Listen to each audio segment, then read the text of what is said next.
Hello and welcome to Porlock Weir. Mossy, thanks for joining us. No bother. Are you paying me? I hope so.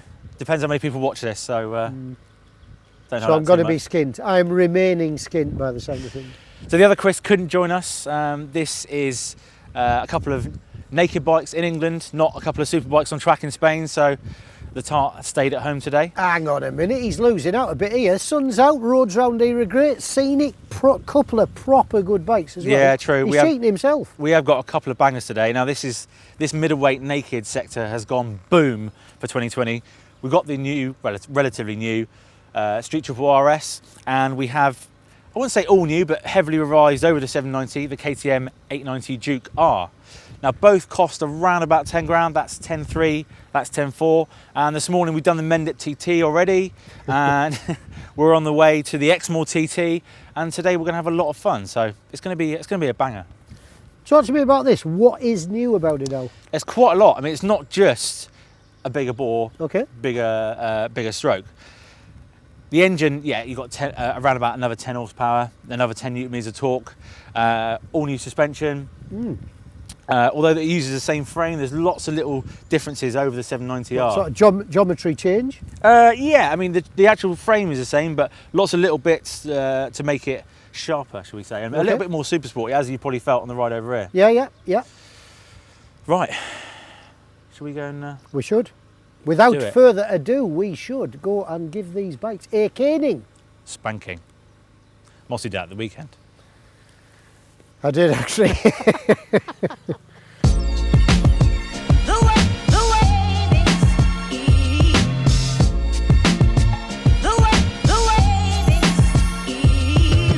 Well, there aren't many better places to spend a Monday morning.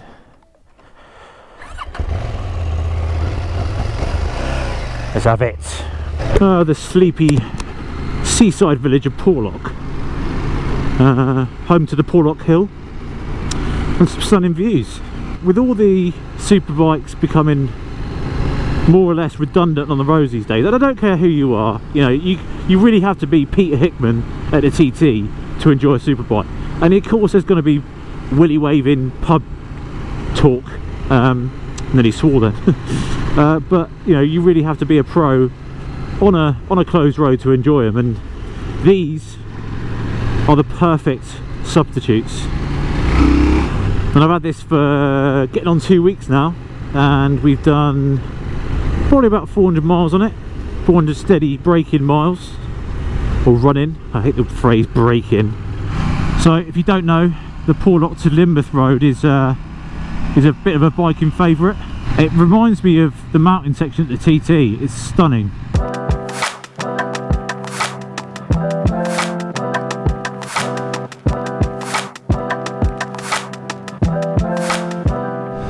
We're back on the Street Triple now.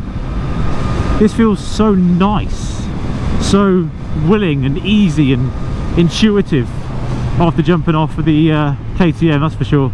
And me and Mossy were chatting then, it's like, almost like this is almost too refined when you jump off the KTM. With it in isolation, it's still a little bit nutty, but it's only when you jump off the KTM you go, this is nice. Look at this, boys and girls. This is what it's all about. Welcome to Somerset.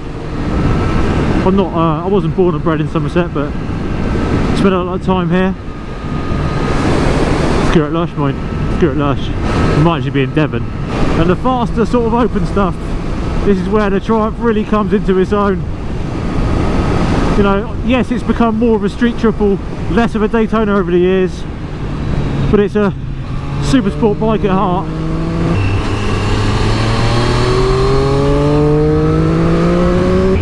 Wow.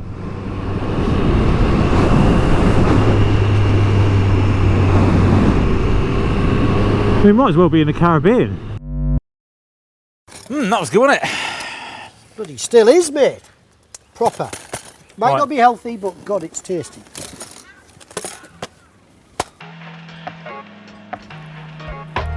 Earlier on in the week, we took both bikes to JHS Racing and let Senor Pasty Legs loose on the dyno.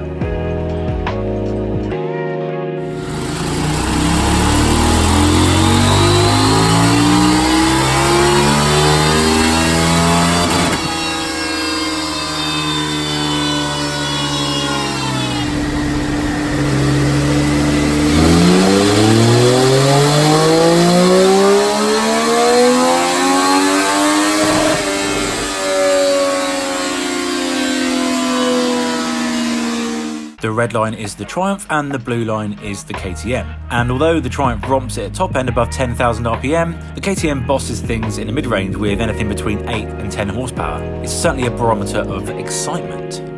So we've done a pretty extensive test already of the Street Triple RS at the launch at Cartagena, on road and on track, and also there was a pretty extensive technical insight into that bike. So if you want to go and, if you're all you techno queens, want to get all techno about the Street Triple, go and watch that video. So we'll concentrate on the 2020 KTM 890 Duke R. So the headline figures: bigger bore, longer stroke, and that equates to now 121 claimed horsepower. There's more torque, around 10 Newton meters more torque, and there's new internals all over the shop.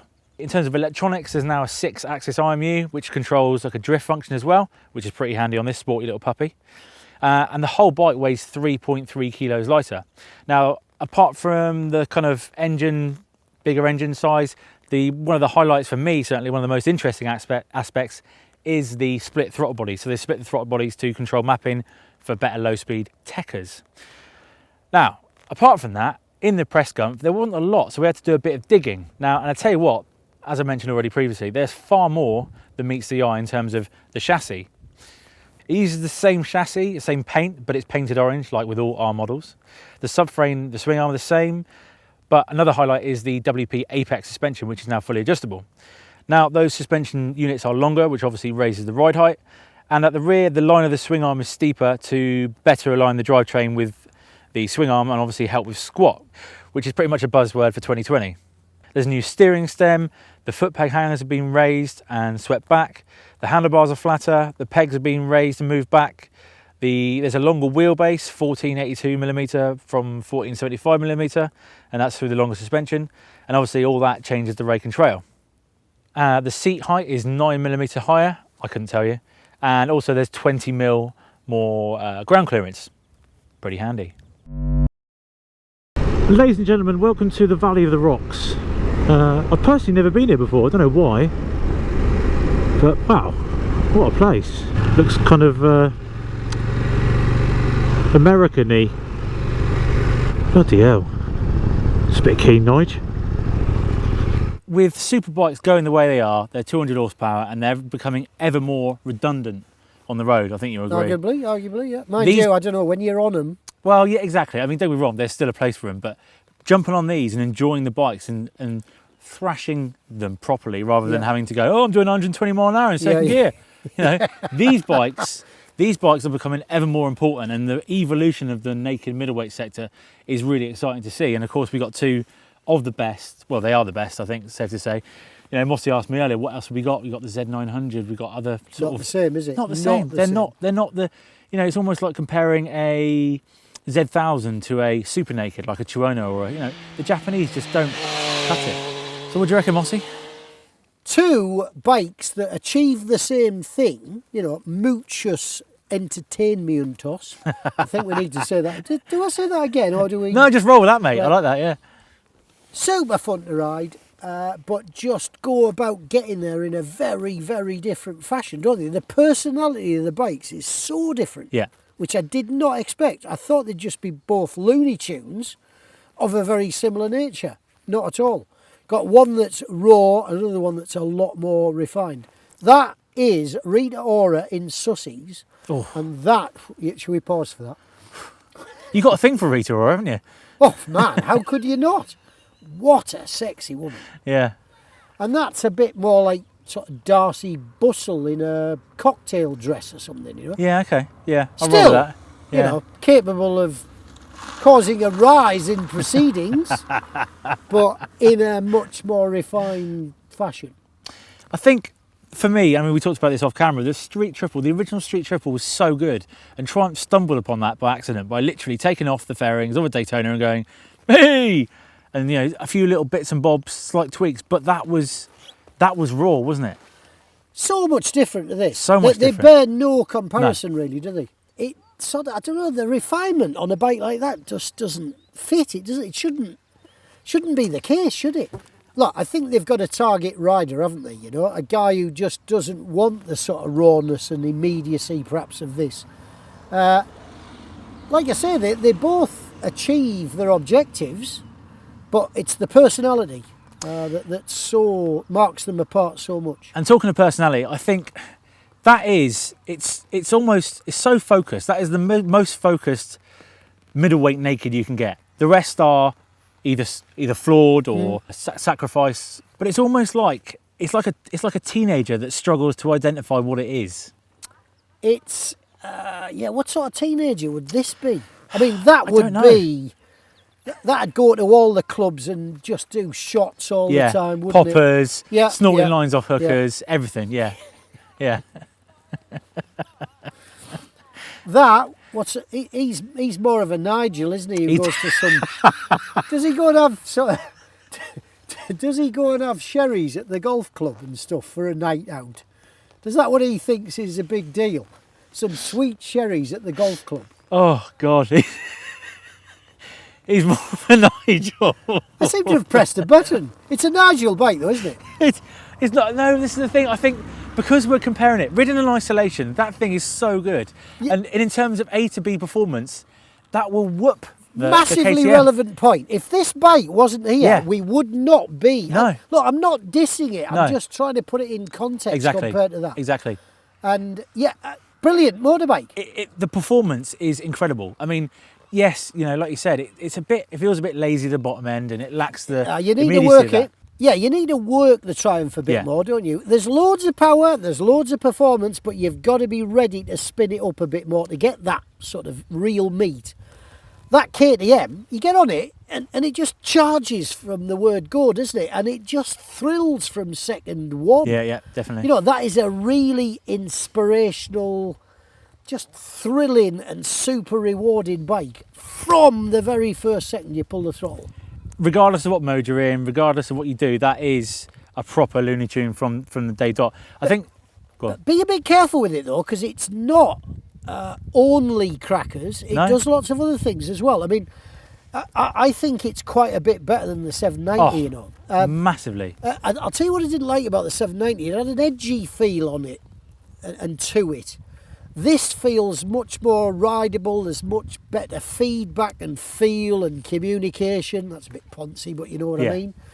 You just feel confident on it straight away. I had to learn to ride the 790 a bit. It felt a bit. You've ridden a 250 race bike, haven't you? That same very rigid. Lacks progression in the steering. Yeah. That always felt to me as though it could sort of maybe give way quite suddenly. That you can just dial in as much as you want to get to that point and feel confident while you're doing it. I mean, it's a proper rider's bike. The suspension's way better than the 790, isn't it? 'Cause it was a flawed part of that bike. I mean, we did the test at Silverstone, didn't we, with the with WP? We did, yeah. And we noted it the there, stock 790 was not as bad as the NT09, but the stock 790, that was one thing it lacked. That's what we both wanted, was better suspension, and thankfully KTM has delivered. Yeah, solution. Yeah, easy.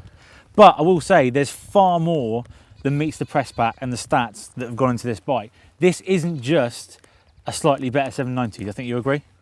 Oh, big stuff. Yeah. A much superior motorbike. Yeah. So I mean, a KTM tried to sort of pedal it as a slightly tweaked 790. But the general public's perception will look at it and go, well, it's a similar shape. It's got this. I mean, it looks too similar, doesn't it? Yeah. Yeah. They might have been better off just restyling it a bit, But I was chatting to him at Williams, obviously Jeremy McWilliams, test rider. Can you shut up, mate? Oh, it worked. And he was telling me about this development of the bike, and you look at the press pack and the presentation and the stats, and you think, well, there's got to be more to the chassis. And likewise, we found out later on that it's far more that's gone into that. The geometry of the bike, lots of tiny little bits have made up, have equated to a big improvement. So. I just like its personality, though. It's just it's proper rock and roll, isn't it? It's a party animal. Yeah. That is surprisingly refined to me. Listen, there are plenty of people who will enjoy it for that very reason. But I just think it's gone a bit. So, it's not a Honda, is it, in terms of its refinement? But it's super polished compared to that. I just like that bike's rawness. That KTM's rawness. Yeah, the Triumph. It's just, although it has taken its own development path, it still is a super sport bike. It's still quite focused. The chassis is really tight. Yeah, It's and the rev dependency of the motor suggests Exactly, that, doesn't it? yeah. It is a sporty motorbike, it is isn't it? very sporty, yeah. But is it too sordid? I can certainly see the Triumph fitting into a track day in the fast group. Definitely. Would it lap faster than the KTM? I think it would. Yeah, I do. But you'd have more fun on that, Yeah. on the KTM, definitely. Obviously, this still has a little bit of motard in it. Bit of Yeah. motard background. Yeah, I felt it sort of shimmying Yeah. a little bit, which I liked. Yeah. Whereas the Triumph, that is planted. Proper. There's not a lot There's of no weight. wrong with it, is there? There's not a At lot of all. weight transfer. There's not a lot of sort of pitch and yaw, and it's just very, very stable. Whereas the KTM, you get that excitement. You get that little bit of a shaky bars and Yeah, edgy. edginess. Yeah. So let's break it down briefly then. Brakes, both have got phenomenal brakes. I don't think they're lacking in the department at all. No complaints. Front end feeling, it's really difficult because the KTM is definitely a bit more stop start. It doesn't mind, jamming on the anchors, but equally you could run corner speed with that now. And I think the jump in development, so the 790 was definitely a stop start bike. This is a bit more racy, a bit more super sporty, and a bit more sort of fluid. Whereas the Triumph definitely prefers a bit more flowing action. Like I say, dissing it in any shape or form is wrong because it works really well. It's just that personality will very much appeal to some, and then it's turned me off it a bit. I loved the first one. Oh, I loved it. You got on it Yeah. and felt exactly what you do with Yeah. the KTM from the same moment. Yeah. Instant love. This, I think you need to spend a bit more time with it. I don't know, if we did a few thousand miles on them, I may come back with a slightly different opinion. But that instant appeal, KTM has a much bigger score. I was going to say, when you mentioned mileage, the Triumph, I think, is definitely comfier on your arse. Wind protection is better. Yeah, it's quite hard work above sort of even 90 on that, isn't it? You're more exposed on the KTM. Tell you the thing though, Go on. that bike, it's so appealing that even if it has got the odd shortcoming, you just instantly forget it. I'm won over by that so much, I'll allow it its sort of, like I say, shortcoming or quirk. Apart from the wind, what else would you not like about it?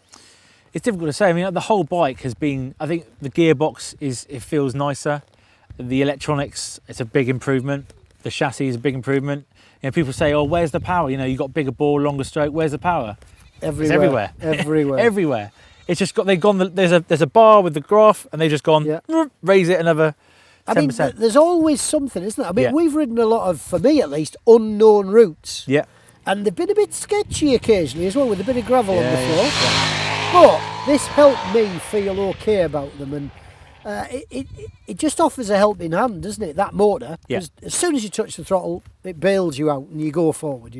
You get what you ask for straight away. That can sometimes. I started riding that in sort of third gear quite a lot, just having it ready to go all the time, for fear of it not quite delivering as much as I want. It's a bit lethargic, isn't it? But until it's spinning. Exactly. And then it's very much not. Yeah. But I like twins. Engines with 2 cylinders is what I'm referring to. Not the girls from the funhouse. So as I mentioned in our little luncheon chat we had, Mossy, the KTM is pretty joyous to ride around town now. It's much smoother. Joyous, that's a lame adjective. Think of something. I know what you're saying. Well, the point is, it's like it's a a toy, massive improvement in terms of how you can ride it, because it's so much smoother at the bottom end. Yeah. So much smoother. That was what I was coming to. Yeah. So don't have a go at me for using joyous. It's accomplished, isn't it? It's been sorted. It works nicely. At the same time though, that is a doddle as well. Yeah. You can take that down as far as 500 RPM in any gear, and it will still pull. It will pull slowly, but it's still smooth. The gearbox and the electronics and the shift and the blipper, I've got to say, are very good. Better than they are on the KTM. Yeah, better. Yeah. Nice noise when it gets going. Again, you need to really rev the tits off it to be able to hear it though. Just put a full system on it. That, and again, I think that a full system, or at least a can, would add a little bit more spice to that bike. A little bit more excitement. Yeah. So Mossy, you got £10,000 in your Skyrocket. I've never had £10,000 in my pocket or my bank account ever. I've got a pretty good idea about what you're going to say, but for the benefit of the Be careful with that, right? When it comes to spending money and sort of seeing things over the longer term, though that is definitely my favourite of the pair, Yeah. I'm not sure when it came to an actual buying decision whether I'd plump for it. I don't know if KTM have established themselves as fully as they might with dealers and stuff yet. I don't know, am I wrong? I don't think, no, I wouldn't say I don't think dealers are the problem. Okay. No. I mean, they have got their niggles. That's the issue. They Okay. have had some niggles, didn't they? Yeah. And I think the 790 did have a few niggles with electronics. And I think this is the fixed version. That is probably why we haven't seen an all-new model. I think this is why it looks very similar, and they've gone, right, let's make it a bit better and sort the issues out. And that's fair enough, because that 790 was a properly good bike, wasn't it? Just needed a bit of fine-tuning. Here, presto. Yep. You've got it. Yeah, I don't know. I'd maybe flip a coin. I wouldn't be disappointed to have any of the two. That's very unlike you being very on the fence, Mossy. I mean, just get down from that fence. Yeah. You just get off it. Well, right now, if you ask me which key I want, that one. Yeah. Oh, without a doubt. Every time. Yeah. Every time I've gone on it, I've just went, that's more like it, you know? Like I said, if it's pure performance, A to B road, techers, and you might want to chuck a track day in there, tell you what, you won't be disappointed with the Street Triple. It's an absolute banger. But unfortunately, for that bike, that's sitting next to it, and that's available for the same money. So, you know, like I said, you will not be defriended if you were to go for the RS at all. Like I said, I agree with you. It's a tough one. It's a really tough one, but They're I'm taking both bloody good motorbikes, aren't they? Yeah. But this one just has that je ne sais quoi. I knew you were gonna that say X that. factor. I knew you were going to say that. Je ne sais quoi. Voulez-vous coucher avec moi It's bloody magic, ce man. soir? Voulez-vous what? Coucher avec moi. No.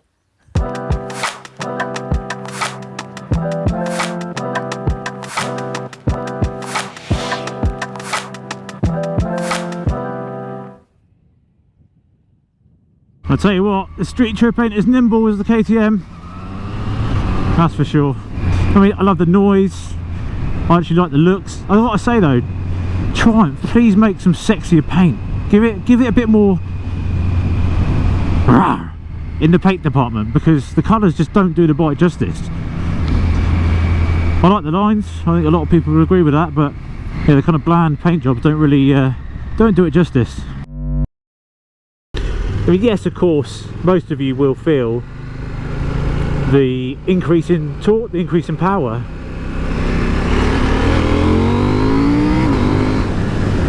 I think for me, the big thing that stands out, bloody hell, sketchy, is the way in which the motor spins. There's less inertia, there's more reaction, it's just a bit more evil. I've had a lot of 790 owners asking whether or not it's the upgrade, and I'll tell you what, it's an emphatic yes. So things you'll benefit from then, well, let's start off with suspension. We've now got top of the range WP Apex kit, and it is plush. Rides so much nicer.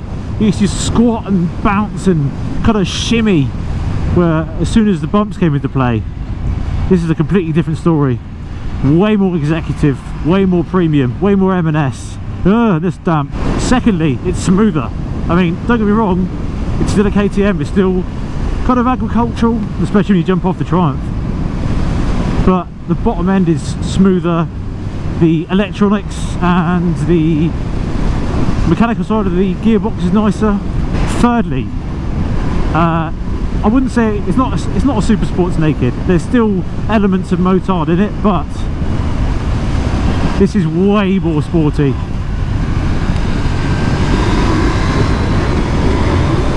I mean, it just feels like there's a balance there now.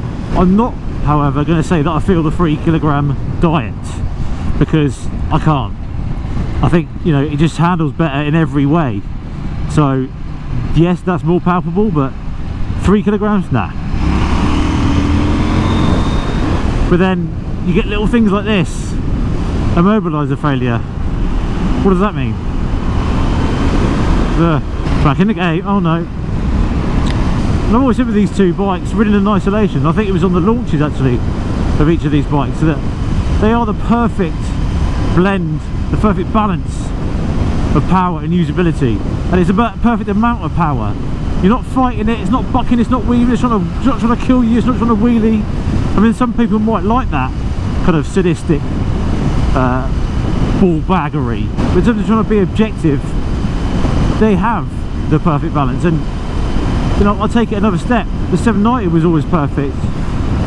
The 890's taken the crown. You know, some people will go, oh well, the Street Triple was a better bike. But these two are absolute bangers. For 10 grand you get a lot of bike nowadays. You know, when you consider super bikes are 20-25 grand now, for 10 grand you can get something that will be equally as good on the road for half the price. The thing with the Triumph is, you know, you can tell it comes from a super sport bike, and it's one line, if that makes sense. So this is, you know, you can chuck it around with just your line, and you know, it's a road scalpel. It's designed to be more agile. It's as simple as that. There's no escaping that. And the Triumph just is a little bit clumsier, but put it on the track and the story will be very different. So that's my point, is don't think, oh god, they're slating the Street Triple RS. We're not. That is an absolute weapon. That dictated what has happened in the last 10 years of this class. Although there hasn't been many rivals, is there? Oh yeah, yeah boys, yeah, whoa, yeah, wicked, fucking dickheads. That's it, back in Briz. What a day. Well, what a couple of, well, I know obviously we do a shoot in a day, but yeah, having these two bikes to play with for a week or so, God, evokes.